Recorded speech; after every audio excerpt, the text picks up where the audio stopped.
corporate anthropologist, an entrepreneur, and an author too. Jitske takes audiences on a journey to the essence of culture, what culture means. She looks at how people shape culture and how culture shapes people. And it sounds like a really big idea, but she also provides lots of examples for organizations, practical examples. So really delighted to introduce Dr. Jitske Kramer now. Hi, I'm so happy to be here. I'm here from the Netherlands, Utrecht. And yes, I am an anthropologist, and I'm on a quest, because my quest is, how can we build tribes in which people feel safe and included?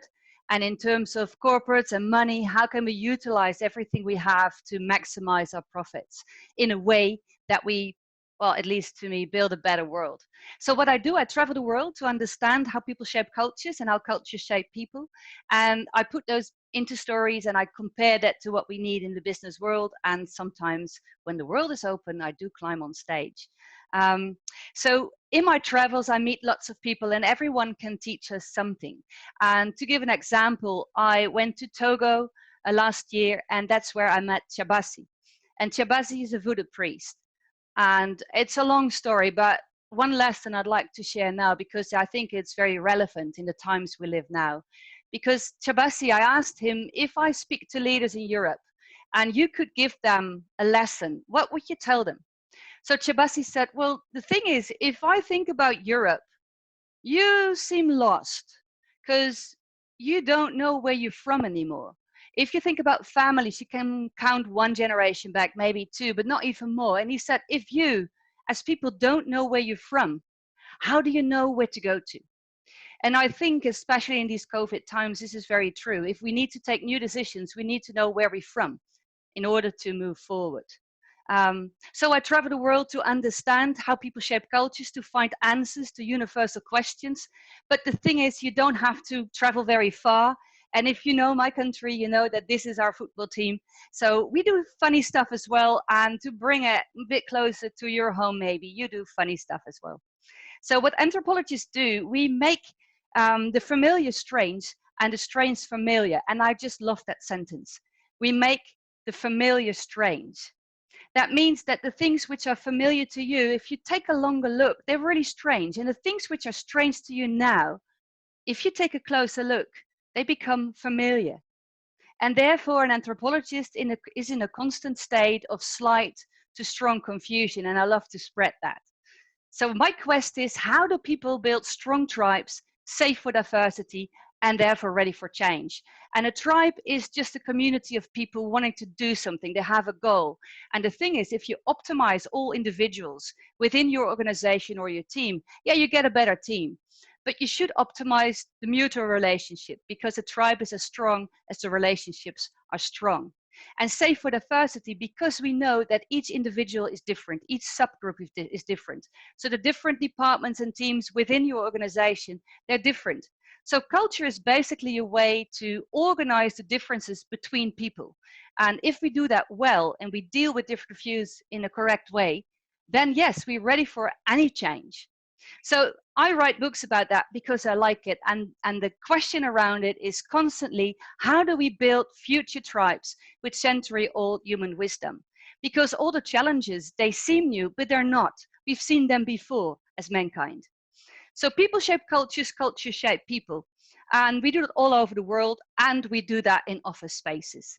So the basic thing is, a lesson in anthropology in just a couple of seconds: nothing has meaning of itself. I repeat, nothing has meaning of itself. Every behavior just is. But because we cannot live in a situation like that, it's chaos, we got to define together what we think is good and bad, and beautiful and ugly, and true and false. So people shape cultures in the sense that we have to deal with everything in the world, and it gives us a framework. Now that framework, where we are born into or where we live into for a longer period of time, or the company we work in, it shapes us as well. And therefore the culture you grow up in, all the opinions you have in your mind, they're shaped by the people around you. Now, how do people shape cultures? And that's important for leaders, for teams. The thing is that the two processes which are vital in an organization and a team to shape your culture is interaction and decision making. So you got to optimize your interaction processes, and you got to be clear who can decide what. Now, obviously, due to COVID and we all work from home, we need to optimize interaction. And what you see is a campfire, because we have bullet point meetings, and which are good. They're transactional meetings, and we need to make them very effective, and online helps. But the other type of interaction we have is transformational interaction. And that's the type of interaction where we shape and reshape what we believe in. And that's what we need when we change and we take new strategies. And therefore, I use the metaphor of a campfire. You know, it's at campfires when you just picture us sitting at a campfire, you stare in a fire, and then you suddenly share this story. Or you say, I'm really upset about something that happened. Or do you remember? Or what do you think? So campfire conversations are very important in shaping cultures. So the first question I have to you is, do you have enough campfire conversations, especially at this very moment? It's basically how to humanize digital conversations. And then you need to be clear in who is deciding what, because people shape cultures and cultures shape people. Nothing has meaning of itself. We got to create, let's say, this one story which everyone buys into. And we all believe the same thing. We are targeted. We have the core values there. The client is in focus. And then the thing is, in every team all over the world, there's always one that thinks different. So if you look at this picture, what is it that you see? You probably see this one bird hanging upside down. And I called that little bird Harry. But you can give it any name, Harriet or Fatima, Ahmed, Mo, Jean-Paul. It's fine. What do we say to Harry? Most people say something like, well, act normal, you know, get up or do something.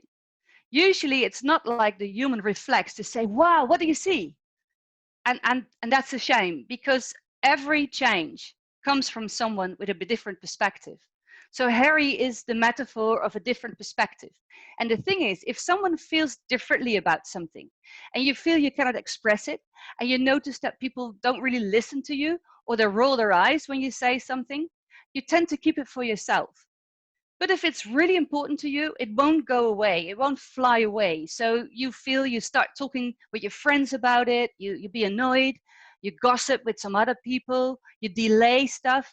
And basically, the thing is, if we don't listen to deviant voices or different views, then there will be sabotage behavior in your organization.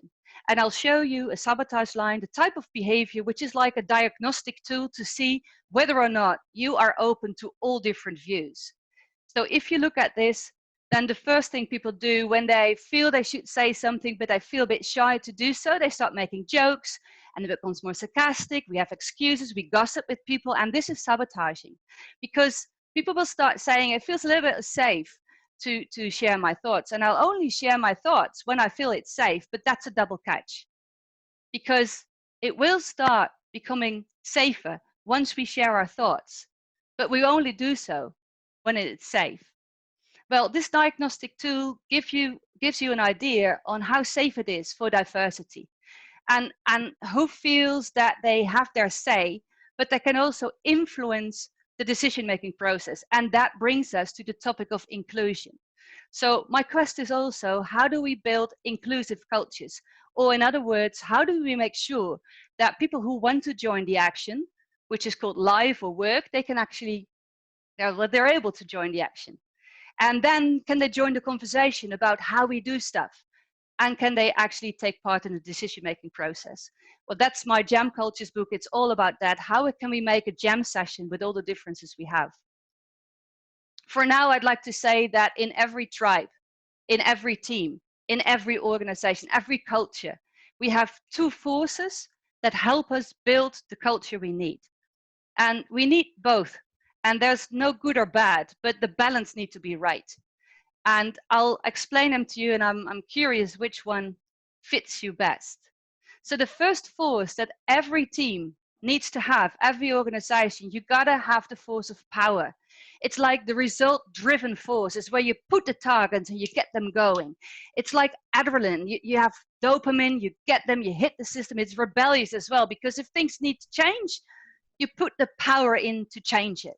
and it gives a good energy in the team. But if you only have this power, it's absolute burning energy. So you got to balance it with love. And love is not a word we usually use in organizations or corporate language. But in the end, it's what we need. You can also call it connection if you're more comfortable with that.